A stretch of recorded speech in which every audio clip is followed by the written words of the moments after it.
જૂનાગઢ શહેરને વિકસાવવા માટે મહાનગરપાલિકા કરોડો રૂપિયાનો ખર્ચ કરી રહી છે, જ્યારે શહેરને સુશોભિત કરવા માટે વૃક્ષારોપણ કરવામાં આવી રહ્યું છે અને ખાનગી ટ્રસ્ટને કામગીરી સોંપવામાં આવી છે. પરંતુ વૃક્ષારોપણમાં ભ્રષ્ટાચાર થતો હોવાના આરોપો લાગ્યા છે. જૂનાગઢ મહાનગરપાલિકા દ્વારા શહેરમાં માર્ગોની બ્યુટિફિકેશનની કામગીરી કરવામાં આવી રહી છે. શહેરના વિવિધ વિસ્તારોમાં 5000 જેટલા વૃક્ષારોપણ માટેની કામગીરી શરૂ કરવામાં આવી છે, જેની કામગીરી સદભાવના ટ્રસ્ટને સોંપાઈ છે. ત્યારે એક વૃક્ષ દીઠ જૂનાગઢ મહાનગરપાલિકા દ્વારા 3000થી વધુનો ખર્ચ વૃક્ષનું જતન કરવા માટે ચૂકવવામાં આવશે. પરંતુ જૂનાગઢ વાસીઓ દ્વારા આરોપો લગાવવામાં આવ્યા છે કે અક્ષર મંદિર સામે કૃષિ યુનિવર્સિટીની દિવાલ પાસે વોકિંગ પાથ પર વૃક્ષારોપણ કરવામાં આવે છે. ત્યાં નીચે ગટર છે. વોકિંગ પાથના બ્લોક કાઢી અને ફક્ત દેખાવા માટે આ વૃક્ષારોપણ કરવામાં આવે છે અને પ્રજાના પૈસાનો વેડફાટ કરવાના આક્ષેપ લગાવવામાં આવ્યા છે. જૂનાગઢ મહાનગરપાલિકામાં જે રોડ રસ્તા અને રોશનીથી જે જૂનાગઢ કોર્પોરેશને જે શણગારેલું છે એ એના ભ્રષ્ટાચાર માટે અને દબાવવા માટે એક ટેલર બતાવી અને ખાલી રોડ રસ્તાને ચીકણા કરી અને પબ્લિકને બનાવવા માટે એક બનાવેલું છે. અને ત્યારબાદ વર્ષોથી આજે જૂનાગઢ મહાનગરપાલિકા કાયમિક માટે પ્રેસ નોટ, સોશિયલ મીડિયામાં ભ્રષ્ટાચારના મોખરે હોય છે. કાયમિક કંઈક ને કંઈક બબાલ હોય છે કોર્પોરેશનની. ભ્રષ્ટાચાર ભ્રષ્ટાચાર ભ્રષ્ટાચાર, બીજી કાંઈ વાત જ નહીં જૂનાગઢ મહાનગર. પણ આ જૂનાગઢ મહાનગરપાલિકા સુધરવાનું નામ જ નથી લેતી. અત્યારે જ જોઈ લ્યો, જૂનાગઢ મહાનગરપાલિકાએ વૃક્ષો રોપવાનું કામ ચાલી રહ્યું છે. એક વૃક્ષો દીઠ 3000 રૂપિયાનો ખર્ચ બતાવેલો છે.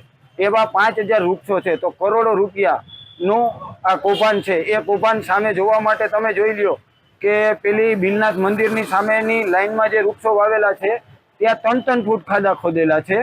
અને તેની જ સામે સ્વામી મંદિરની સામેની સાઈડ જે ગટર જાય છે એ ગટરની ઉપર બ્લોક પાથરેલા છે. તેમાં ચૂનો અને રેતી મિક્સ કરેલા જ હોય બ્લોકની અંદર. એની ઉપર 6 ઇંચ ખાડો બાંધી અને વૃક્ષો વાવે છે. તો આ કઈ પ્રકારની કોર્પોરેશન છે? સામેની સાઈડમાં 3 ફૂટ, સામેની સાઈડમાં 6 ઇંચ, તો આ વૃક્ષો વાવે કેવી રીતે? અત્યારે આપણે બીએપીએસ રોડ જૂનાગઢનો મધુરમનો રોડ જ્યારે જોઈ રહ્યા છીએ ત્યારે બીએપીએસ મંદિરની બરોબર સામે જ્યાં વોકવે છે ત્યાં ચૂના અને રેતી દ્વારા બ્લોક બેસાડવામાં આવ્યા છે. તેની ઉપર વૃક્ષારોપણ કરવામાં આવ્યું છે. જ્યારે ચૂના અને રેતીની અંદર માત્ર 1 થી વૃક્ષારોપણ કઈ રીતે થશે? તેની જ બરોબર સામે આપણે બીએસપી મંદિરની બહાર જોઈએ તો આપણે જોઈ રહ્યા છીએ કે 3-3 ફૂટના ખાડા કરીને અંદાજિત વૃક્ષારોપણ કરવામાં આવ્યું છે. તો એક તરફ 3 ફૂટ ખાડો અને બીજી તરફ 1 ફૂટ ખાડો, તો આ કઈ રીતે થશે? જ્યારે બીએપીએસ મંદિરની બિલનાથ મંદિર ઉપર જઈએ તો માત્ર દિવાલની 1 ફૂટના અંતર ઉપર વૃક્ષારોપણ કરવામાં આવ્યું છે. તો જ્યારે વૃક્ષ આ મોટું થશે તો આ કઈ રીતે વૃક્ષ મોટું થશે? શું દિવાલને નુકસાન નહીં કરે? આ એક ભ્રષ્ટાચાર કહેવાય કે અધિકારીની અણ ઉપર.